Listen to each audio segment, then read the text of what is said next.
Hi,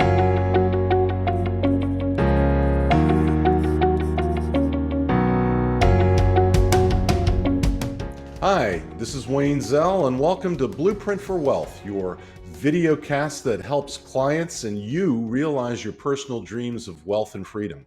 The video cast is brought to you by Zell Law, a full-service law firm located in Reston, Virginia, but with offices in Savannah, Georgia, and soon to be Florida and Texas. And today with me is my special guest, Michaelangelo Mortellaro, who is a Medicaid estate planning veterans benefits expert located in Tampa, Florida. Welcome, Michaelangelo. Thank you, sir. I appreciate the opportunity to be here. Absolutely. We had a chance to talk briefly before we got on this broadcast, and I've been enamored with some of the things that you've been able to accomplish. You are a graduate of Florida International University, and you've been practicing law for almost 20 years. I'd like to know how you got to specialize and get involved in Medicaid and veterans benefits particularly. Well, sometimes it's better to be lucky than good. I kind of fell into it. When I went to law school, I originally thought everybody needed to be a litigator and that all lawyers had to be Perry Mason in the courtroom. And taking some transactional courses, tax and estate planning, I really fell in love with the idea of transactional practice. By nature, I'm a lover, not a fighter. So I think I would not be fulfilled in my career choice if I had to go to court every day and let's dig it on them before they dig it on us. It's just not my personality. So being from Tampa, here, family's been in Tampa for over 130 years. And my family knows a lot of people. And so I thought, what area of practice would be good that I could offer my services on a transactional basis to the most amount of people that we have connections with? And estate planning just became a natural fit for that. At least in our area, 80+% of individuals have no estate planning, no succession planning in their business. And so it was kind of low-hanging fruit. So I started with general estate planning, had clients that were passing away. And then based on that, I had clients that were, so we picked up probate. So clients were passing away. And so I figured, well, we'll learn probate. And then the magic happened. I started having clients that were not passed away yet, but not healthy anymore. And I was sending work out to other attorneys that were focused on elder law, Medicaid, and veterans benefits. And quite honestly, I saw some of the fees coming back and I was like, wow, I got to sling 4 or 5 estate plans for what these guys and girls are getting on one Medicaid case. Certainly it's lucrative. And at some point, it's not building rockets. We can figure it out. So that's how the model started. The real story, which you can't make up stuff this entertaining. Prior to getting married, I was on Match.com, and I was hit up by a young lady in Orlando, which is about an hour and a half from us. And she said, hey, I see you're a lawyer too. We should meet for a drink. And I said, you live an hour and a half away from me. And she said, I'll drive to Tampa. I said, I'll buy you a drink. So she came into Tampa. We met for a beer and she asked about my practice. And I said, estate planning. And she said, do you do elder law? I said, no. And she said, you're an idiot. And I said, I see where this date's going. Immediately fell in love with her. So funny thing about that, she ended up, the relationship went nowhere on a romantic side, but she was very generous with her time, became a mentor, and she helped get me accredited through the VA. She allowed me to go shadow her in Orlando for a couple of days, and I really kind of learned her tips and techniques on conducting an elder law consultation. And so, online dating is what got me to be an elder law attorney. Short answer. So, right place. Match.com doesn't necessarily result in successful marriages, but it does help develop business. It is a cornerstone of my practice, thanks to online dating and Match.com. So, thank you. When we were talking the other day, you were telling me some really interesting facts about Florida Medicaid, and I'd like to drill into that a little bit. Some of the comments you made really surprised me. Why is Florida such a great state in which to qualify for Medicaid benefits? What makes it different and unique from everywhere else? And can you give us a couple of examples of how it works down in Florida? Absolutely. So I always tell my clients that Florida is the best place in the country to get old and sick in. And so I think There's a few reasons for that. One is we have a lot of senior voters who are active here. So our lobbyists are very powerful, and they go up to our state capitol in Tallahassee and they meet and greet with our legislators, and they basically tell them either you're going to vote for this bill because it's good for our seniors, or we have this little magazine called AARP and some old people read it. And next election cycle, we're going to tell everybody how much you hate old people and how much your competitor loves old people. So do you want to vote for this? And I think it's pretty much in Florida political suicide if you do not stay in line in voting for bills and legislation that are helpful to our seniors. And so I think that's how we got our laws. But some of the things that we can do, learning it in Florida and never having exposure to other states, like I just thought that's how it worked.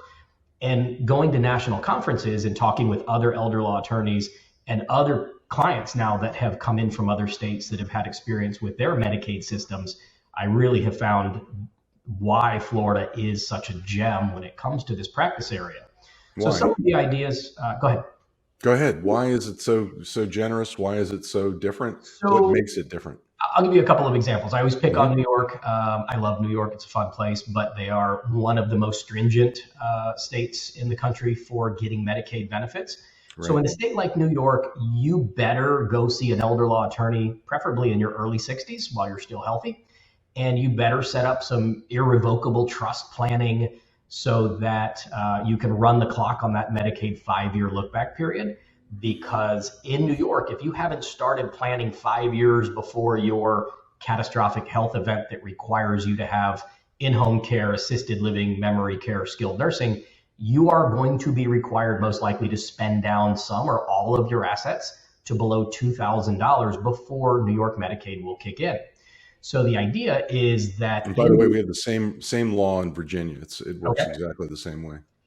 So in Florida, we have lots of strategies that fully avoid the 5-year look back period. One of the strategies is if you are married, we have an unlimited intra-spousal transfer. So basically, I can take all of the marital assets and I can just retitle them or move them as far as ownership over to the healthy spouse, impoverish on paper the less healthy spouse, and then apply for Medicaid. Now, there's a few catches to that. We have something called a CISRA, or a Community Spouse Resource Allowance, which is about $137,000, maybe the same for you guys. Yes. Anything below the 137, super easy. You just file the paperwork, document the transfers, and you're off to the races. But in Florida, we have something called spousal refusal. And it sounds harsh, but the premise behind spousal refusal is that the healthier spouse gets all the money in their name and then signs a series of documents basically saying it's my money and I'm not taking care of my spouse. And people often have a knee jerk like, well, wait a minute, that sounds terrible. And well, it does sound terrible, but it's very effective. And so Medicaid in Florida will say, well, the couple had $4 million of assets. Husband had a stroke, wife took it all in her name and now says she's not going to care for the husband. Well, we'll do it. And so Medicaid in Florida jumps right in and gives an approval. It works every time. So that's unlimited spousal transfers and spousal. So let me ask you about that a little bit, just drilling into that. So the spouse who inherits the assets basically says, I refuse to take care of my spouse, and therefore it allows the impoverished spouse to qualify. Does that mean that they cannot provide any support for the impoverished spouse? And if that is the case, is it enforced? So yes and no. All legal answers start with it depends. And so in this particular answer, it depends. To your point, we cannot use spousal refusal if they are cohabitating. So if they're living in the same house, then that doesn't work. But anytime the less healthy spouse, or we call them the institutional spouse as a term of art, whenever they are living outside the house in some sort of a custodial care facility, assisted living, memory care, skilled nursing, then it works. Now, technically, the state of Florida does reserve the right to kind of go back after the healthier spouse that executed the spousal refusal, but that strategy's been around for about 25 years, and to date, Florida has never exercised that right. So I tell my clients, like, in theory, the state can come after you, but you'd be the first. And so it hasn't happened. And maybe that's a political motivation of why they have chosen not to go after the nice little old lady who is trying to just conserve enough money to take care of herself or himself, depending on the situation. So what, in practice then, what can the wealthy spouse do for the benefit of the impoverished spouse using these assets that they've inherited? Anything? Pretty much anything. Once Medicaid gives the approval in Florida, it's pretty much a hands-off approach. Wow. Of course, the institutional spouse does need to have a Medicaid renewal each year, but that renewal only looks at income and assets. It doesn't look at other ancillary support. So it works really well. I've never had a problem, and I've done over 6,000 Medicaid asset protection cases here in Florida. We have sheltered over $600 million for people that otherwise would have to spend down. And so I've never had a problem with it. I suppose at some point in the future, it might become a problem. But as lawyers, we sometimes can only be proactive to a certain point, and then we need to wait and see what happens, and we may need to be reactive in the future. But and there haven't been any problem. There hasn't been any published or even unwritten announcements that they might try to enforce some type of enforcement action against the wealthy spouse or the inherited. Don't jinx me, but no. Yeah, let's not talk too much about that. What other techniques are you using in terms of Florida Medicaid and veterans benefits that we should learn about, or that the listeners should know about? So Florida also has a bunch of things that, again, I'll pick on New York. If you own a home in the state of New York, there is requirements that you will give New York an interest in your home or even sign over the home in exchange for benefits. In Florida, your home is typically exempt. Your homestead is exempt, and they don't come back after it. So Florida has what's called a narrow definition of estate recovery, which means that the Medicaid folks will only try to recover Medicaid dollars from the probate estate. So as long as we avoid probate, and we can do that through trusts, we can do that in Florida through something called a ladybird deed or an enhanced life estate deed. I believe only 5 states in the country recognize that. Other states call it a beneficiary's deed. But as long as we keep assets out of probate, there is no venue for Medicaid estate recovery to come in and say, hey, judge, we spent a bunch of money on Mr. Smith's care and we'd like to be paid back. So relatively straightforward. As long as you keep them out of probate, they are off to the races. So the home is exempt. In Florida, your qualified retirement money, 401ks, 403bs, IRAs, are fully exempt. Of course, you do have to recognize your required minimum distribution as an income item, and we'll typically divide that by 12 and annualize the income so that we have a stable income to work with. So it may or may not cause a income problem, but here in Florida, and I think in many other states, we can utilize a strategy called a qualified income trust, or a QIT, to fix the over income problem. So it's a problem, but it's really not a problem. The fix works every single time, and it's relatively easy to implement. So qualified money is exempt. Your house is exempt. We can take all non-exempt money, ditch it to your healthier spouse if you have one, and utilize spousal refusal if necessary. If you don't have a healthier spouse, so let's say you're single, widowed, divorced, then we can utilize something called a personal caregiver agreement or a personal services contract, where we can contract with a family member to provide care. Because the theory behind that is if you didn't have a family member coming to take you to the doctor and fill your pill box and help bathe you and dress you, you'd have to pay someone. Somebody would have to come help you. Yeah, absolutely. So here's the cool thing. We can front load the contract for statistical life expectancy. So you have someone who is, you have an 80-year-old female, let's say statistically she has 10 years of life expectancy. And son or daughter comes over and helps mom from time to time. Now, of course, we need to make sure that we stay on the right side of the honesty fence here. So if we have someone whose children are not active in their care and oversight, it would completely be inappropriate to say by contract that they are. But many times we do have families that are very gracious with their time when it comes to their parents, and they do help. So we can set up, let's say daughter does, 10 hours a week for mom, and we can pay her $50 an hour. So we have $500 a week, 52 weeks in a year, times 10 years of life expectancy. we can front load that contract, even if mom, unfortunately is in hospice or is not doing well, and we know she's never going to make the statistical life expectancy. Florida Medicaid lets us use the chart, and so we can use the full life expectancy, front load the contract, move the money down to the daughter. Now, of course, there's a tax implication, so we're always cautious to talk to our clients about that and make sure the juice is worth the squeeze. But another strategy that we layer with the caregiver agreement is something called a Medicaid D4C pooled trust. And D4C is the Medicaid provision that authorizes it. Not to get too much into my trade secrets, but we have a way that we can put money and assets into this D4C trust. Medicaid immediately takes a hands-off approach, and then we do have a strategy at end of life for handling those assets, which does not include payment of the Medicaid lien. Awesome. So there is significant benefit to utilizing not only the Florida Medicaid environment, but using your law firm to help them navigate it, because you really have created special sauce to take advantage of these benefits in a way that maybe others aren't aware of. And so, one, for the listeners out there, consider Florida as a great place to retire and qualify for Medicaid, even if you have significant assets and you're married. And second, talk to Michaelangelo, because he's got a lot of great ideas and he's executed them successfully over many years. Let's shift gears a little bit.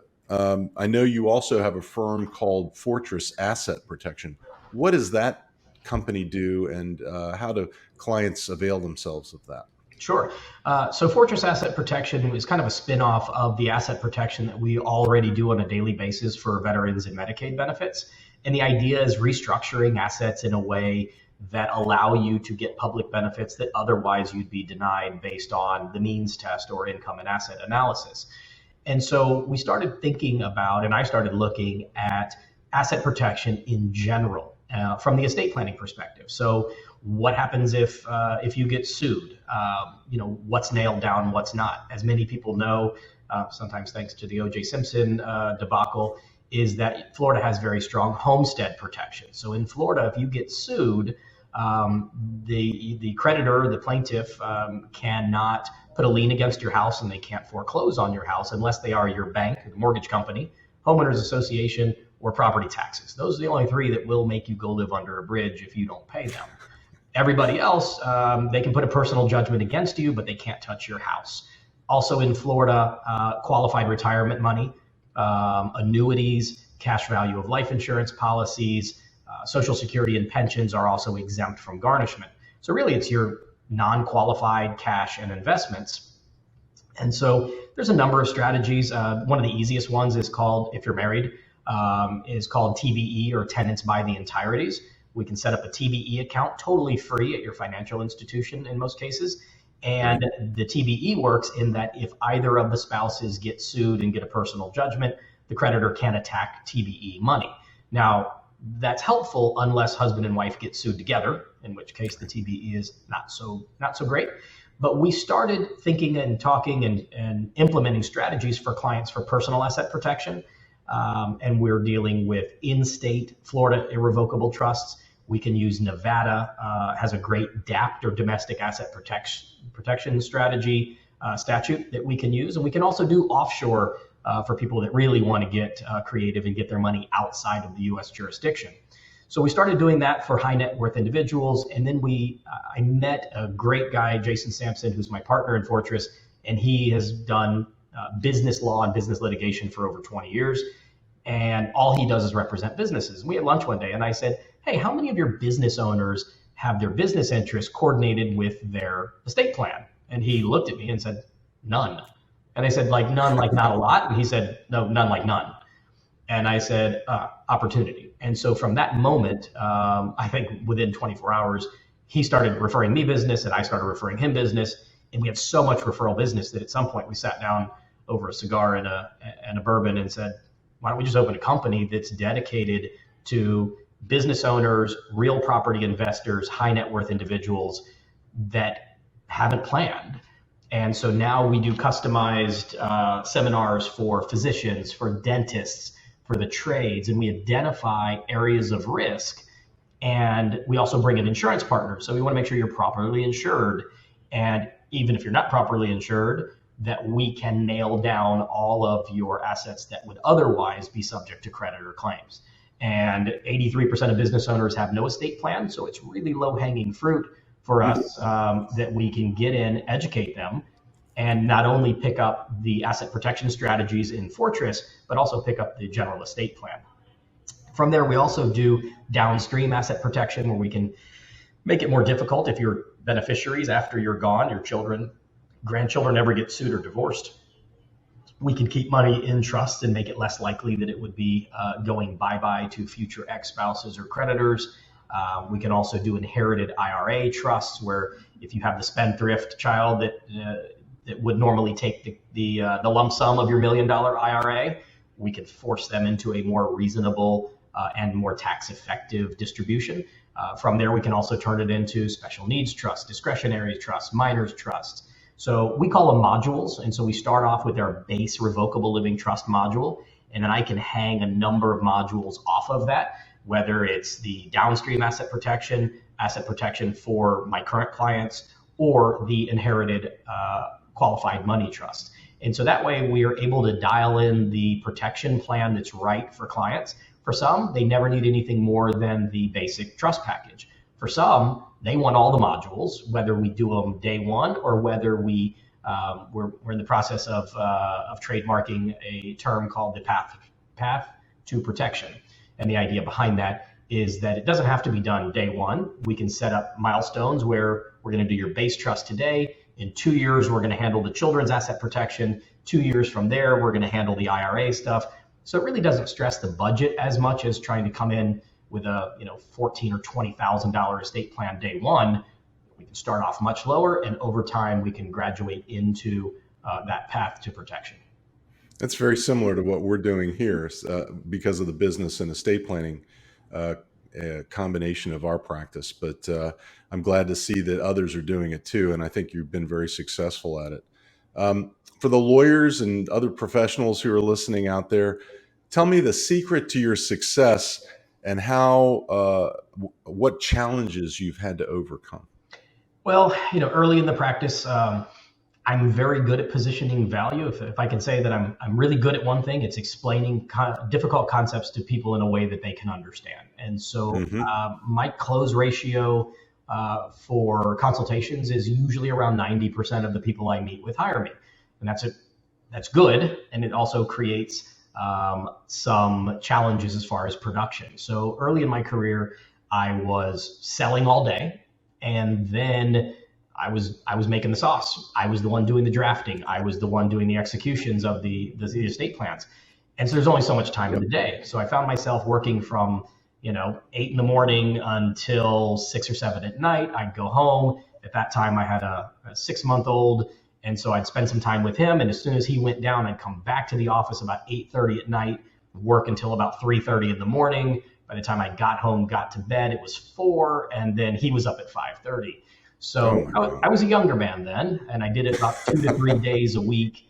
And I really started feeling the burnout. And so I remember that friction point was one of, I either need to take less cases, and I just have a personal problem with telling someone who trusts me and wants to write me a check to help their family, thank you, but no thank you.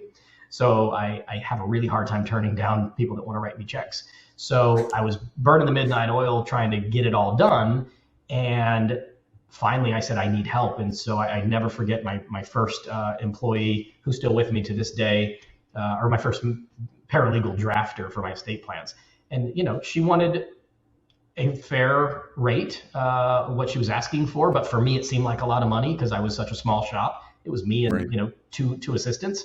And I had to think about it. But once I did that, and I realized, and I asked myself the question, I'll just make up a figure. Let's say it's $60,000 a year for an employee.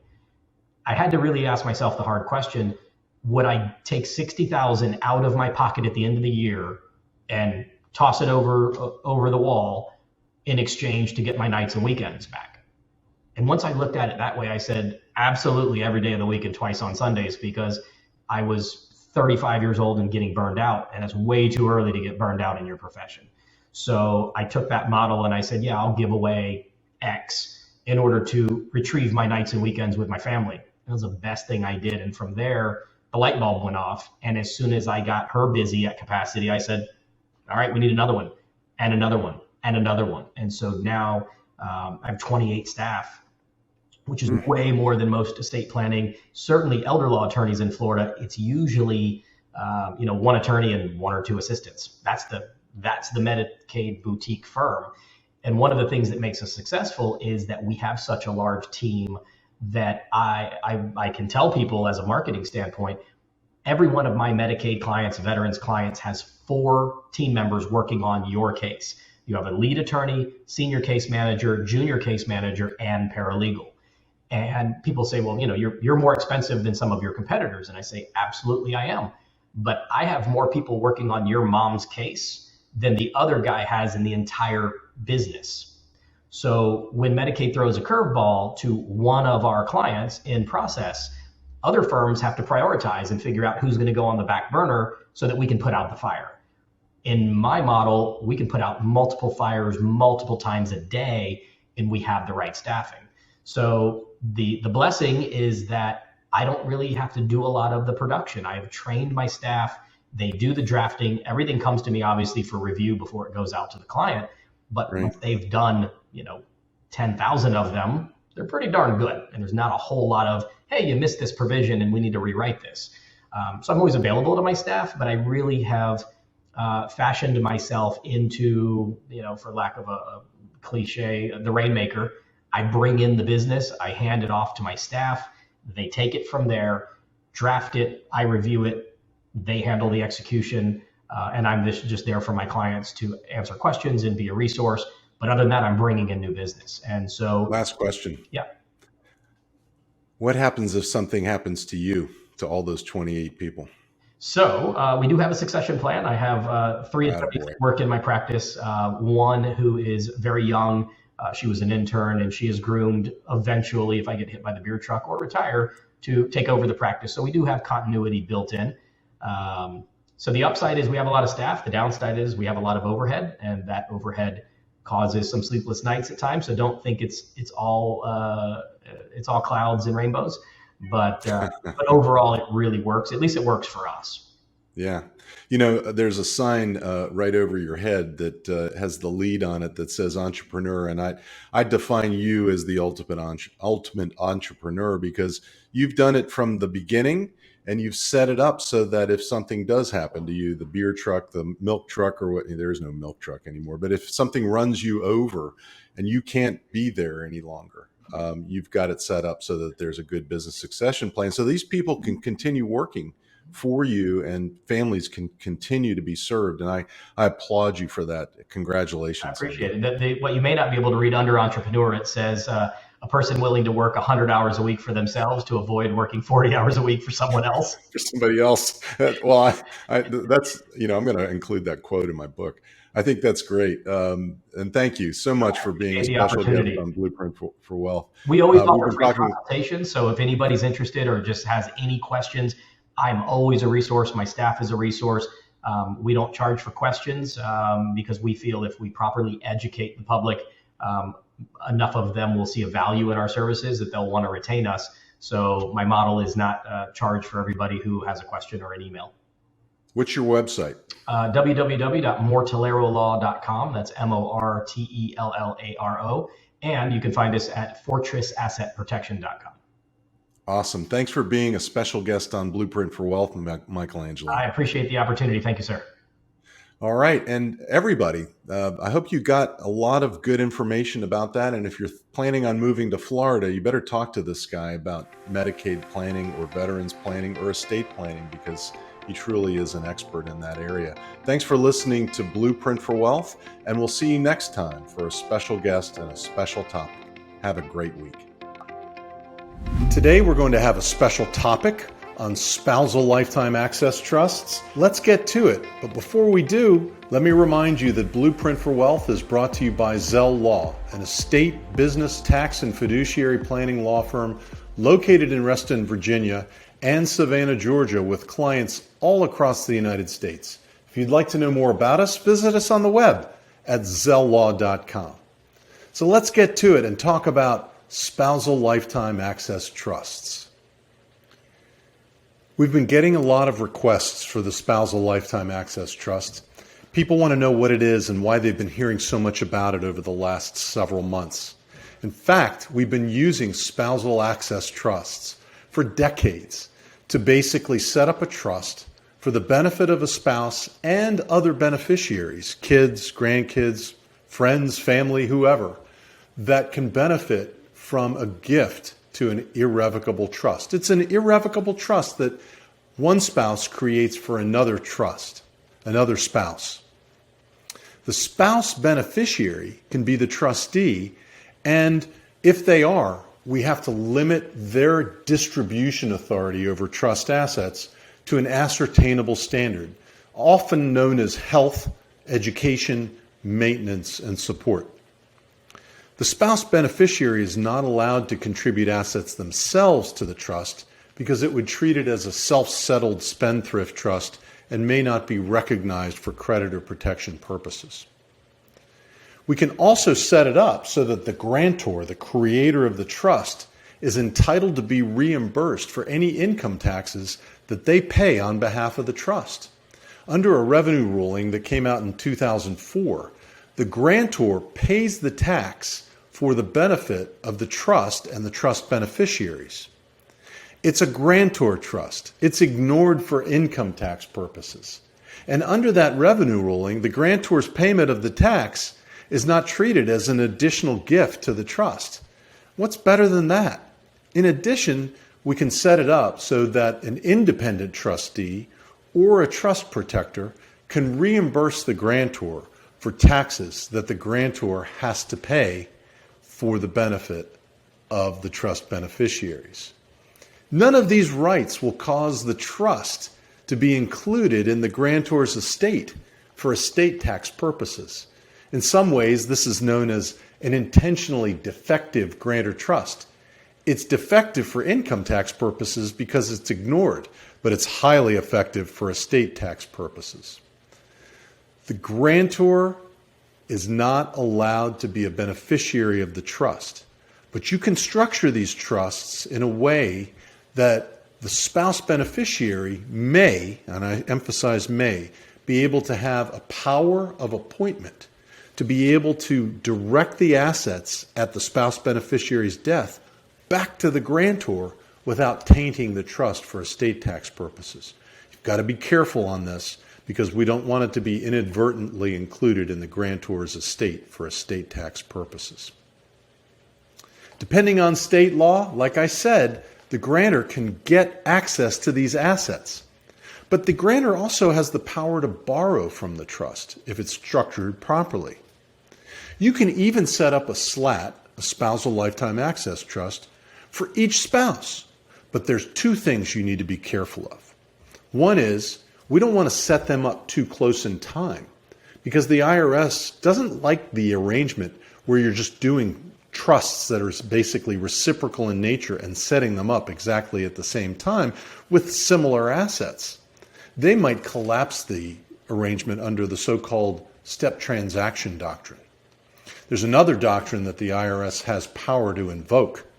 It's under the Estate of Grace case that came out from the U.S. Supreme Court in 1969. And basically the court said, you cannot have trusts that are virtually identical and have them recognized as SLATs. They cannot be reciprocal, in other words.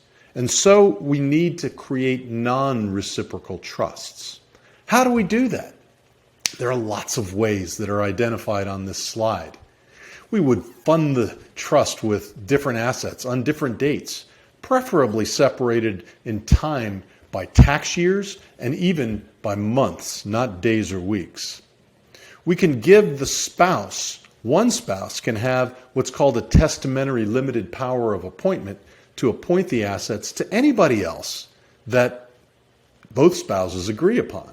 You can even put governors in there to require somebody who is a non-adverse person, somebody who doesn't participate in the trust, to watch over the spouse beneficiary if they're acting as the trustee and exercising this limited power of appointment. You want to have independent trustees involved in these trusts, and preferably a different independent trustee for each trust to make certain decisions regarding distributions not only to the spouse beneficiary, but also other beneficiaries of the trust. You can use a vehicle known as a trust protector, not only to watch over the trustees and make sure that they're carrying out their fiduciary duties, but you can give the trust protector certain powers to modify the trust that you can't give to yourself as the grantor of the trust, you can't give it to the spouse as a beneficiary of the trust, and you certainly can't give it to the kids. So this trust protector can exercise powers over the trust that would expand and make flexible an otherwise irrevocable trust. Here's a diagram of how the SLATs would work. You're going to need to distinguish between the two trusts, Trust 1 and Trust 2. And after Trust 1 has terminated and it distributes the assets after the spouse is deceased, it might set up another trust or trusts for the benefit of kids, grandkids, which could take advantage of exemptions not only from the estate tax, but also the generation skipping transfer tax. So the Spousal Lifetime Access Trust is a valuable tool, a valuable vehicle in doing estate planning for our clients. If you'd like to know more about SLATs, give us a call at 571-203-9355 or look us up on the web at zelllaw.com. And thanks for listening to Blueprint for Wealth.